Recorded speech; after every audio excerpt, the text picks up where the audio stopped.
दोष दिया जाता है शिक्षा प्रणाली पे। जहां तक मैं समझता हूं आज की शिक्षा प्रणाली ना अच्छी है ना बुरी है, संस्कार की कोई बात उसमें है ही नहीं। संस्कार का एक भी चैप्टर किसी बुक में नहीं है कि संस्कार किसे कहते हैं। बच्चे संस्कार सीखते हैं अपने घरों से, घर में रहने वाले माता पिता और परिजनों से। अगर वो अलर्ट हैं, वो सावधान हैं, तो बच्चे संस्कार वही सीखते हैं जो घर में वो देखते हैं। एक बार की बात, एक कुएं पर 3 महिलाएं पानी भर रही थी। पानी भरने के बाद जब घड़ा उठा के अपने सर पर रखने का क्रम आया तो दूसरी ने पहले की हेल्प की और उसकी सहायता से घड़ा पहले के सर पर रख दिया। जैसे घड़ा उसके सर पर रखा, उसका पुत्र सामने से आया, बड़ा स्टाइलिश पुत्र था उसका। तो दूसरी 2 महिलाओं को देखकर बोली, देखा मेरा बेटा हीरो जैसा लगता है। दोनों ने कहा तेरा बेटा हीरो जैसा लगता है। वो चलता बना। दूसरे क्रम में दूसरा घड़ा उठाना था तो तीसरी महिला ने दूसरे की सहायता की, तो उसे सर पर घड़ा रखा पानी का। इतने में दूसरी का बेटा आया, उसके हाथ में क्रिकेट का बैट था, वो घुमाता आ रहा था। तो दूसरी माता बोली उन 2 पहली और तीसरी से कि देखा मेरा बेटा तो सचिन तेंदुलकर जैसा खेलता है। अच्छा खेलता होगा भाई, अच्छी बात है। अब कौन बची? तीसरी माता। अब 2 के सर पर तो घड़े रख दिए गए, 2 के हाथ बुक हो गए। अब तीसरी स्वयं अपने हाथ से घड़ा रखने का प्रयास कर रही थी। इतने में तीसरी का बेटा आया, उसने देखा मेरी माँ घड़ा उठाने के लिए प्रयास कर रही है। वो दौड़ा और माँ के हाथ से घड़ा अपने हाथ में ले लिया। तीसरी माँ ने बड़ी गहरी सांस ली और दोनों महिलाओं की ओर देखते हुए बोली, मेरा बेटा ना हीरो है ना मेरा बेटा सचिन तेंदुलकर है, मेरा बेटा तो सिर्फ बेटा ही है। आप अपनी संतान को मात्र बेटा ही बना लीजिए। आप क्यों कंपेयर करते हैं किसी से जो भौतिक जगत में बहुत नाम कमा चुके हैं? मेरी कोई आलोचना नहीं है उनके प्रति।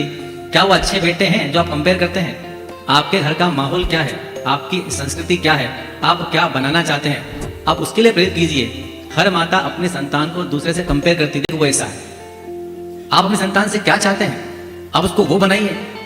आपका बेटा हीरो ना बने, सचिन तेंदुलकर ना बने, या कोई सेलिब्रिटी ना बने।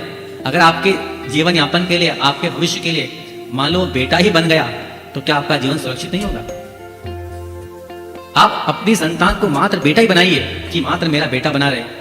नहीं तो बुढ़ापे में होगा जैसे 2 बेटे मुंह फेर कर चले गए, वैसे आपके बेटा भी चला जाएगा, क्योंकि आपने वही चाहा था उससे।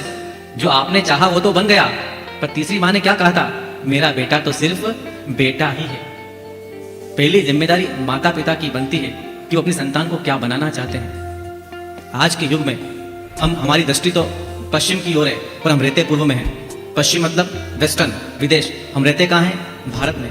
भारत की जीवन शैली, यहाँ की मर्यादाएं, यहाँ की कुटुंब परंपरा विदेश से बहुत डिफरेंट है। हम उसको देखते हैं, वो वैसा जीना चाहते हैं। ये भारत है, यहाँ समाज है, यहाँ परिवार है, यहाँ संबंध है। जब दोनों चीजों को जोड़ के देखते हैं तो क्या दोनों का मिलान कभी होता है? ये 2 संस्कृति आपस में मिल जाने के कारण विसंवाद पैदा हो रहा है। हम भारत की संस्कृति का अध्ययन करें कि भारत की संस्कृति क्या है, भारत का माहौल क्या है। हम पहले सीखें कि हमारी संस्कृति क्या थी। कभी कोई माता अपने पुत्र से कहती है कि तुझे भगवान महावीर की तरह बनना है? कभी कोई माता कहती है? नहीं कहती ना। कभी कोई माता कहती है तुझे आचार्य विद्यासागर जैसा बनना है? कभी कोई कहती माता? तुम गुण तो वो चाहते हो कि सज्जन बने, ये गुणवान बने। वो दृष्टि कहां आप लोगों की?